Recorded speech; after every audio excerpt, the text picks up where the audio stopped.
After our successful gummy collection raid by finding 5 dead bodies, we return to Razen and hopes our gang are shipped over to the light planet Nova for some spicy new plot. Granadine calls us to ask to crash to his pad for him and his tiny crew to do some tiny construction. Unfortunately, we don't get to hear most of his dialogue because there's a pirate raid now. Yeah, remember them? I sure didn't. So yeah, not even a minute in and you're fighting for your life. This is the end game now. The first set of pirate otters are the same, but now they are slightly stronger at level 41. But other than that, there are no difference. The other otters you have to worry about by harassing those small and innocent dwarves. The blue group now packs 2 standard pirate otters and a new captain of sorts. The blue ones can now wield an anchor, which can either be a standard attack in Slice and Dice, or a special attack called Item Slice. As the name implies, if you get hit with this move, your item gets sliced in 2. It's usually a blue gummy frog. If you don't have any blue gummy frogs, he won't go for this attack. These guys have more health than the other otters, so aim for them, but because they're the most deadly. And if you decide to attack the other ones dressed in green, you'll face 2 regular ones and a captain with a fishing pole. Yeah, this guy in particular is the main enemy you'll find at Bass Pro Shops. I haven't seen him there, but if you're at your local Bass Pro Shop and look outside the window at night, you'll see these guys lurking. What am I saying? Oh yeah, they have a standard attack and single rod catch, and a special move called wallet fishing, which can steal the beetle right out of your pocket. Both these special attacks on the special otters can be reflex guarded, and their effects will be nullified. After you step out of the 6 floors of iron and duct tape, you'll find, whoa, 4 of these guys? Now we're really getting to the harsh challenge. Yeah, if it already wasn't apparent, these guys are so similar, I'm running out of things to say. These guys are hard because if 4 of them attack the same party member, they might cause the faint. Other than that, it should be no problem. While in Macaroon, grab any spare healing items or bombs if you want, and head down to Paella for some more Space Police action. Thankfully, BangNet lets us in scot-free to tango with these new type of Space Police. Firstly, starting with the CSI. These guys have 2 different moves they can use. First is the Suspicious Smirk, which a lot of gas enemies like to use. But if the standard Space Police are on the field, he'll use Smoke Jet. This status move will coat the standard Space Police in a thick fog, for which if you use a standard physical skill, it will miss 100% of the time. Just use magic, you know, it's easier. The other fellow to deal with is the Inspector, and he wields a trumpet! Now you know things are serious when the Space Police start using trumpets. Which with his newfound trumpet skills, he can now use Celestial Swamp to either set up a strong orbital end, or get your planet's element out of its general power range. His other attack is Reformation. I think it has a chance to spawn in new allies or switch the general formation of the group, but chances of seeing that are rare and I really don't have time for that. I forgot to mention, the Inspector also can use Bomb Launcher from his trumpet, hitting all party members. After taking care of those wacky space weirdos, you'll encounter Parfait again, where she can probably defend herself. Not sure though, those threats are very serious this time. The Inspector has a goddamn trumpet! But we slowly approach the far side of the town to find a giant, robotic T-Rex. Yeah, this one's gonna be quite rough. Here we have the Cybersaurus, also known as every child's dream to use a creature like this. I mean, it's a T-Rex with robot parts and is super cool. Too bad he wants to kill you. This bulky monster is no match to speak of, but a lot of general power provides for physical skills. First is Bite Off, a standard chomp attack you can only use in the front row, though it is strong, so always be ready to reflex guard it. Next is Yell, which yelps out in pain and agony to damage anyone on the field. It's similar to most other sound-based attacks you had to deal with. He also has an AoE attack, but the AoE attacks are something else. Cry of the Soul is very similar to the Yell attack from earlier, but it attacks everyone, and when he yells, he zooms into the camera, making it very difficult to reflex guard. But honestly, that is not as bad as Desperate Lunge, where he proceeds to bring all the party members to the sky and hit them constantly for a ton of damage. This move is also unblockable. Combined with his 20,000 HP and lots of speed and defense and very strong attack, make this a tricky adversary. However, there's one thing that keeps him in control, and that's the Space Warden over there. This chonky lad will do one of 2 things. Either heal the beast with red gummy frogs, or use a seemingly useless move called Domination, where he just waggles his control sticks. I hate the way that sounded. Oh my goodness.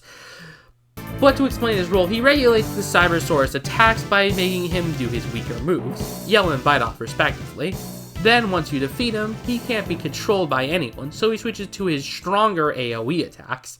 And if you manage to defeat the crazy T-Rex on the field first, the Space Warden will flee, similar to the Buck private enemies back during the fight against Mudflap, though you won't get his bestiary entry if you do that. So as for strategies, the easy way is just to not attack the Space Warden. That way most of the backstage heals up for their support, meaning Shai can use Parsley Walls and Mutiny Threatness for extra defense, and Sorba and Lassie could just be in charge of supporting with healing items and chipping away at the boss when everything is safe. Pico and Mocha should always just be dealing high damage and taking the big hits from the beats, and if you have the Light Mage, make sure the protagonist is always healthy. 2 clean hits can easily knock you down, and plus, Crystal Lasers can do a lot of damage to the Cybersaurus. The Dark Mage can't really do that much, probably just kill the Warden in one hit. Remember, since they don't have magic, you could easily set up the plans and the time by going to the nearby inn for a huge advantage. If you decide to go and take out the Warden instead for the bestiary message, be careful and make sure that Lassie is always alive, and make sure that you take him out quickly. After 20,000 damage, the boss is to be defeated and you'll obtain the Manic Shoes from him. After beating the beast and returning to town, you'll know that everyone is knocked out. Dang, our fate is strong. But Bagnet shows up and tells us to retreat until... gasp!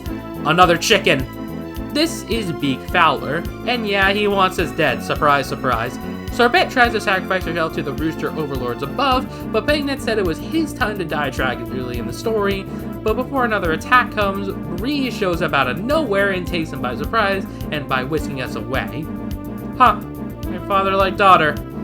Now we're back in the Condiment Tower, and we make haste for the 5th floor to talk with Grenadine about our vessel. And thankfully, it is complete, and we can finally storm off to the great land above Nova, but not before some company tries to hitch a ride.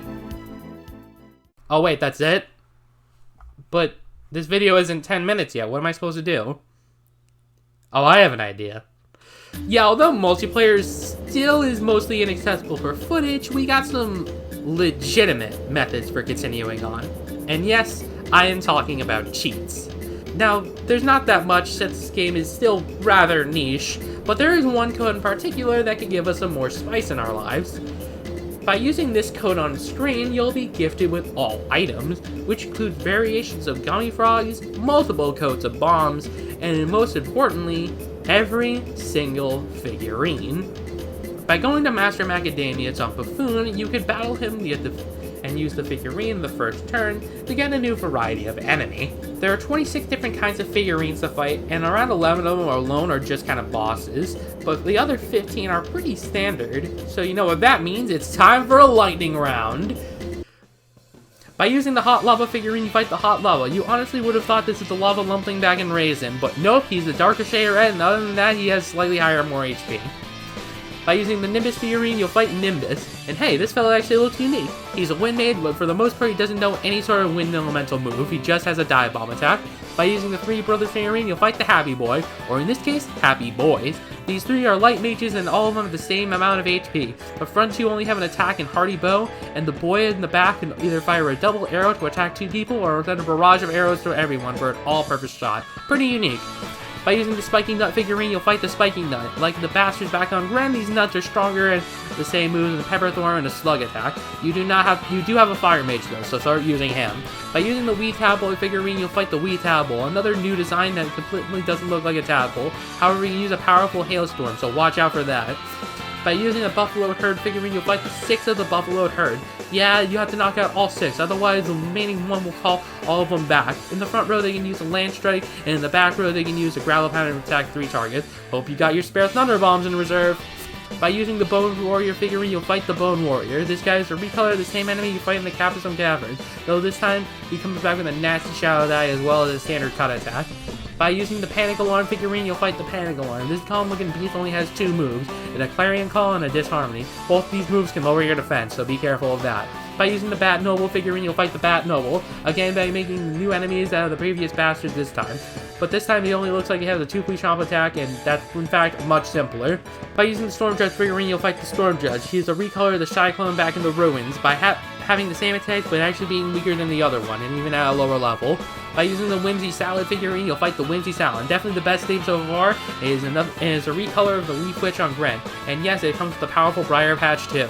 By using the Witch Face figurine, you'll fight the Witch Wave. This monster is strictly a magic user and in the front no less, having a strong Shadow Die and even having a mode like Jackpot to potentially boost its IQ.